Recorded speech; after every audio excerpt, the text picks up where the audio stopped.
Hey Spirit Scholars, welcome to another edition of PHDinMETV, Pursuing a Higher Degree in Me. I am your student teacher, Empress Shona is Loved. Here on PHDinMETV, we are pursuing a higher degree in ourselves, mind, body, and spirit. That's right, holistically. I'm on this journey and I've invited you to come along with me, and I'm so appreciative of those of you who have hit subscribe and are joining me along this wellness journey. And if it sounds like this is something that resonates with you, please subscribe right now. I'm here with daily videos to what? Empower you, enlighten you, and encourage you on your wellness journey. So today is Sunday in the Spirit, and before we go any further into what I will be talking about today, Spirit Scholars, I want to remind you that today is also daylight savings time. I'm always excited about that. I like having more light in my day. But it also means that we have to spring forward. That's right. Turn our clocks 1 hour forward. So you want to make sure you do that so that you get where you're going at the right time. Okay, Spirit Scholars, so it is March and it is what has been designated Women's Month, okay? And like women are like totally trending right now, right? I've been a woman all my life. We've always been in, right? Yeah. Look at my t-shirt, guys. It says beloved. But I am for humans, which means men and women. I'm just going to get on in here with using this month to lift up some female personalities of the Bible. And I'm excited to be able to do that. In fact, it's one of my favorite things to do and study in the Bible, and that is some of the women that really shook up the biblical landscape to the glory of God. Today, I'm just going to do a brief little talk about Ruth. So now Ruth, this Bible, I don't know if you can see it, very interesting picture they have here, and I'm reading today from the Catholic Youth Bible, okay? New American Bible. I am not Catholic, okay? I am a disciple of Yeshua.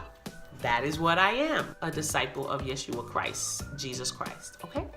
All right, so really quickly, I want to get into Ruth. I picked Ruth because I said, okay, it's a short book. I can just do something really short. And I'm telling you, the themes were just popping out. So if you are so inclined, I would highly recommend that you read the book of Ruth and just see the love and the loyalty and the fellowship and the cohesiveness and the girl power and everything else that is going on between Naomi and Ruth. So we have Naomi, who is an Israelite woman. Now she was married, she had 2 sons, and they went off to live on the plateau of Moab, right? And so this is amongst a group of people that are not Israelites, okay? So from another tribe, or what we might say another race. Ooh. When they got to Moab, her sons married 2 Moabite women, okay? So they married outside of their race. And eventually Naomi's husband died, and then her 2 sons died.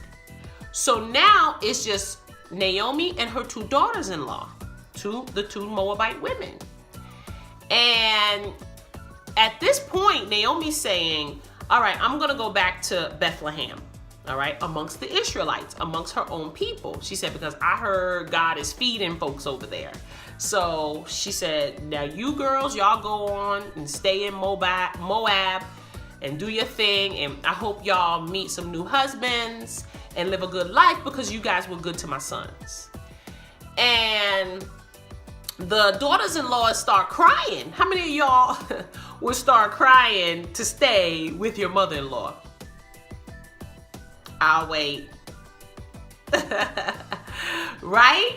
So that's how great Naomi was, and in the eyes of these daughters-in-laws, and also that's how great of husbands that she raised.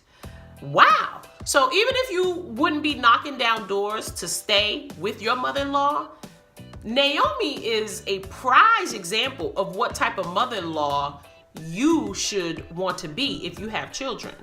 Seriously. And all the more so if you don't have a good relationship with your mother-in-law, because you know the effect that has on a family.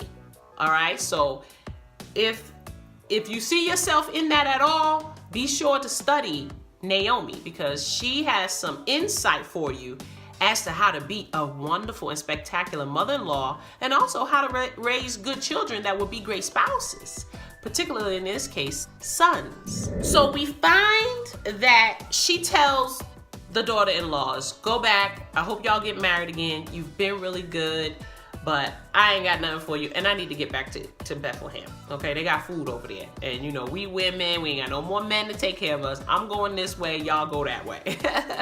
Okay? And they were like, no, we want to go with you. She said, I can't have any more sons for you. What do you want to go with me for? All right? So the one daughter-in-law, Orpah, she says, oh man, and she gave her mother-in-law a kiss, and she went on back to her people. But Ruth said, I don't care. And long story short, I'm going to die with you, no matter what. I'm going where you go. And so Naomi said, well, I'm not even going to argue with this child. I'm just going to let her come with me.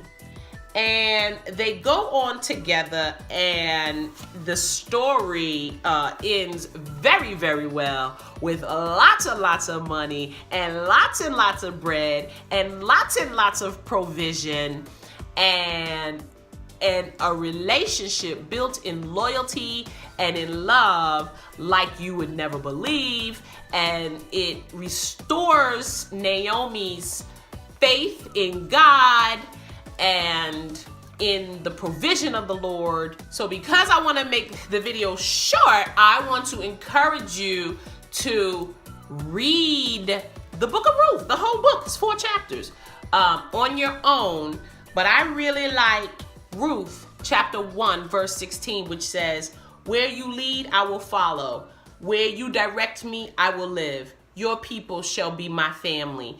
And that is just a statement of just almost incomprehensible loyalty from Ruth to her mother-in-law, Naomi. I mean, it's just amazing.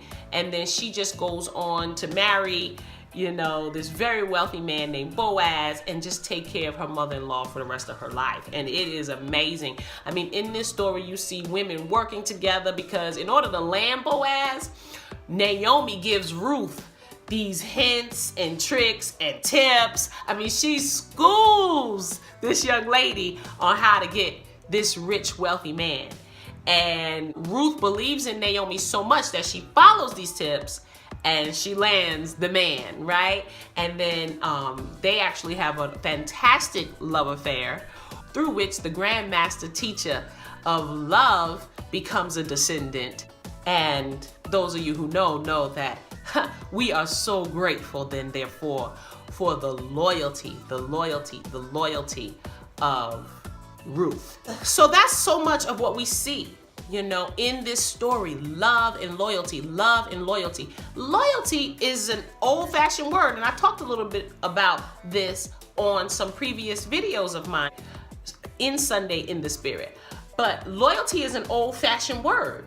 You hardly even hear it mentioned these days. If anybody knows anything about me, that is one way I'm very old school. I am a very loyal person.